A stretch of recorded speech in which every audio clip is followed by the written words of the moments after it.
Salut les passionnés d'automobile et bienvenue à cette plongée spéciale qu'on a préparée pour vous, les fidèles auditeurs de Vintage Car Chronicles. Oui, oui. Accrochez-vous bien parce qu'aujourd'hui on s'attaque à un bolide qui défie toute catégorisation.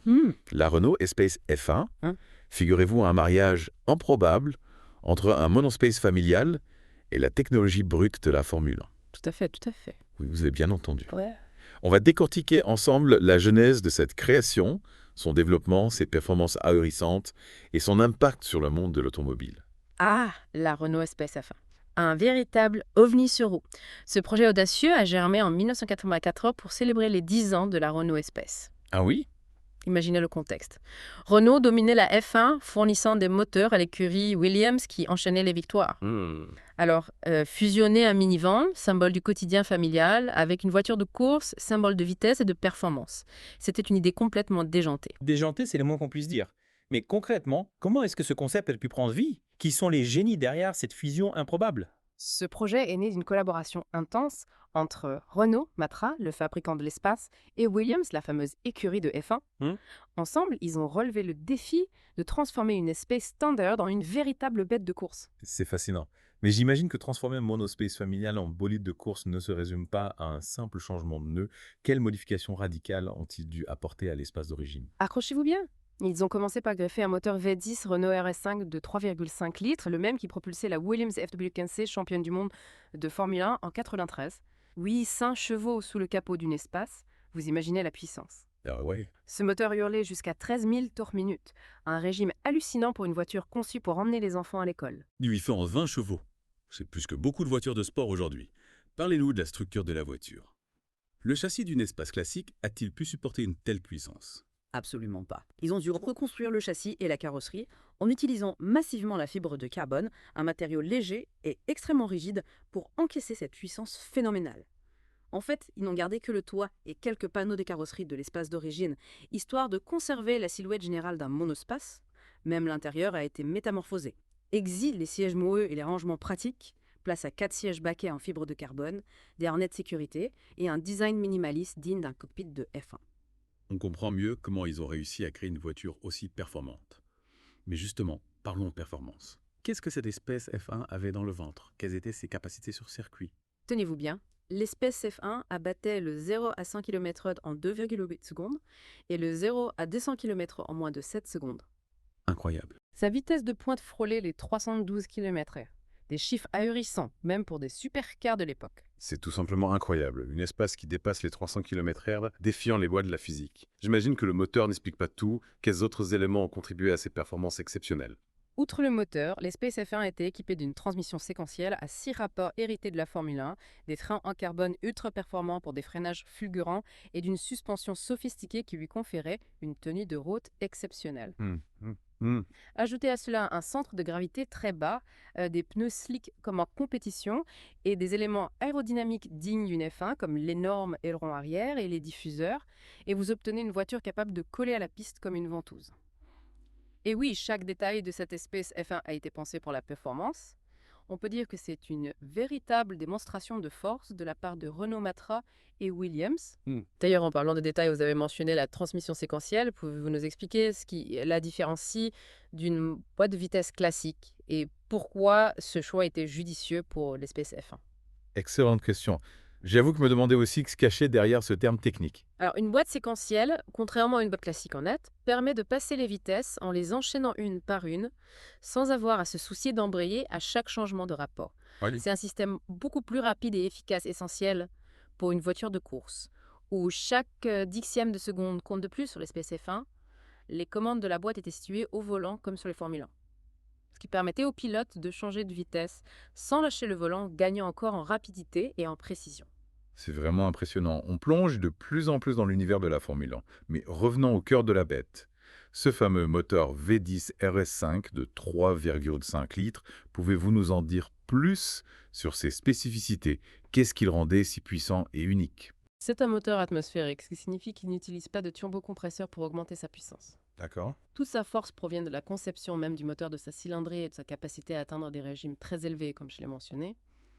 Il pouvait grimper jusqu'à 13 000 tours minute, une véritable prouesse technique. C'est incroyable. J'imagine que la sonorité de ce moteur devait être envoûtante, un véritable cri de bête. Ah oui, c'est sûr.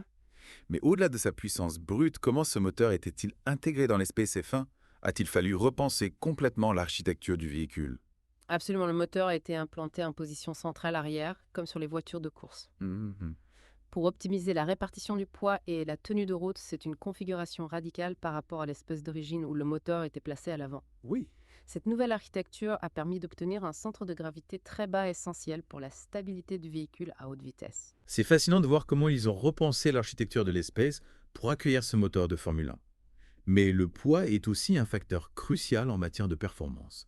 Ont-ils réussi à maintenir un poids raisonnable malgré l'ajout de ce moteur imposant? C'est là que la fibre de carbone entre en jeu. Ils l'utilisaient massivement pour la construction du châssis de la carrosserie et de nombreux éléments de l'habitacle. Grâce à ce matériau ultra léger et résistant, ils ont réussi à limiter le poids total du véhicule à environ 300 kg. Un véritable exploit compte tenu de la présence du moteur V10 et de tous les équipements nécessaires à sa performance. C'est impressionnant, on pourrait croire qu'avec autant de puissance et une telle légèreté, l'espace F1 serait difficile à contrôler, presque indomptable. Comment ont-ils assuré sa tenue de route et sa maniabilité? Ils ont pensé à tout l'espace. F1 était équipé de suspensions à double triangulation à l'avant comme à l'arrière. Avec des amortisseurs et des ressorts spécifiques pour garantir une tenue de route optimale, l'implantation du moteur en position centrale arrière a également permis d'obtenir une répartition du poids idéal proche du 100 kg 50 entre l'avant et l'arrière. Oui. Ce qui est crucial pour la stabilité du véhicule. C'est vraiment du travail d'orfèvre. Mais j'imagine que refroidir ce moteur de Formule 1 placé à l'arrière a dû poser quelques défis aux ingénieurs. Comment ont-ils géré cet aspect? Ils ont intégré d'énormes prises d'air à l'avant du véhicule que vous pouvez admirer sur les photos pour canaliser l'air frais vers le moteur.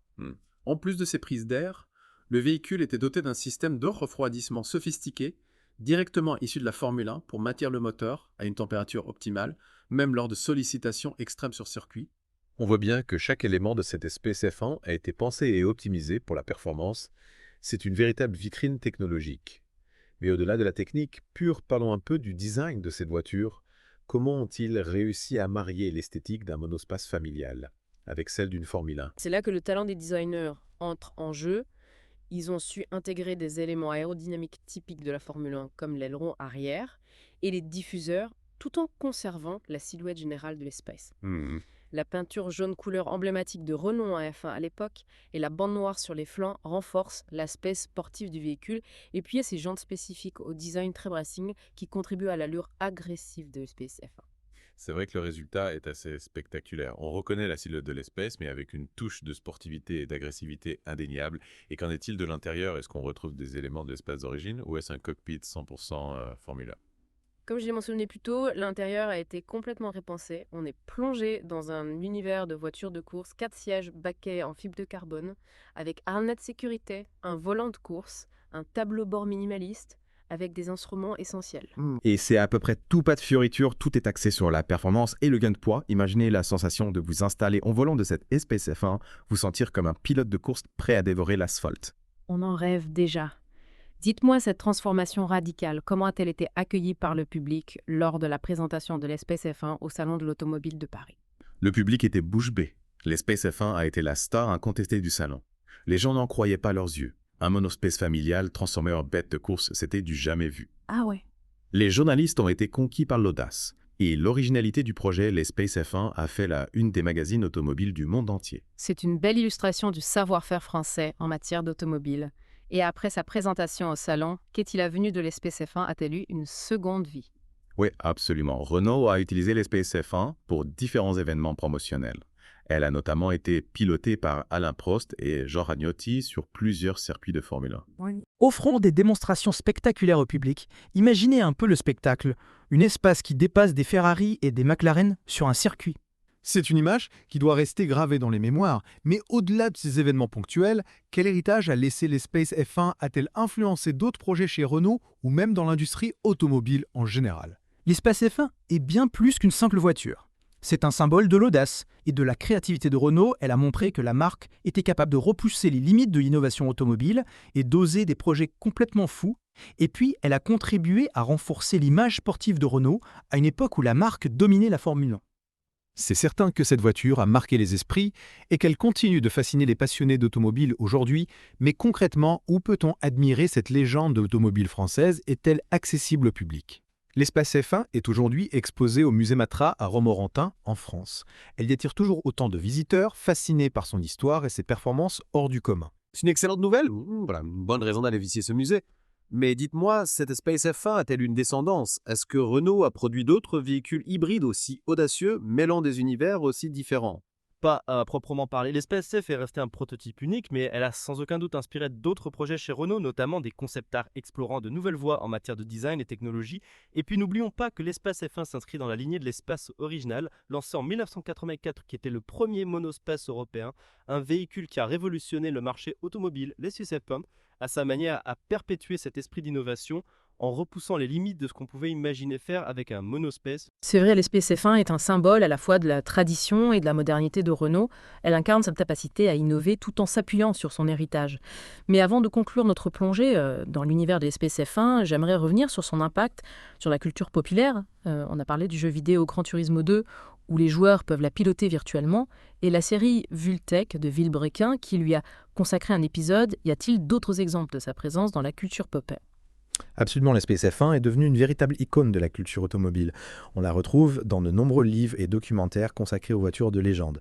Elle est aussi très présente sur Internet, notamment sur les forums de passionnés d'automobile, et puis elle a inspiré de nombreux artistes et designers qui lui ont rendu hommage à travers leur création, sa silhouette unique, ses performances hors normes et son histoire atypique en font un sujet de fascination pour tous les amoureux de l'automobile. On voit que l'Espace F1 n'a pas fini de nous fasciner. C'est une voiture qui continue de faire rêver et qui nous rappelle que l'automobile peut être bien plus qu'un simple moyen de transport. C'est aussi un terrain d'expression pour la créativité et l'innovation, un formidable laboratoire d'idées et de technologies. Merci beaucoup pour toutes ces informations passionnantes sur l'Espace F1. C'était un véritable plaisir de plonger avec vous dans l'univers de ce prototype unique. Merci à vous. C'est un plaisir de partager ma passion pour l'automobile avec vous et les auditeurs de Vintage Car Chronicles. Et un grand merci à vous, chers auditeurs, de nous avoir suivis pour cette plongée spéciale dans l'histoire de l'Espace F1. On espère que vous avez apprécié cette exploration de ce véhicule hors du commun. N'oubliez pas que Vintage Car Chronicles vous attend chaque jour avec de nouvelles histoires fascinantes sur le monde de l'automobile. Alors à très bientôt pour de nouvelles découvertes.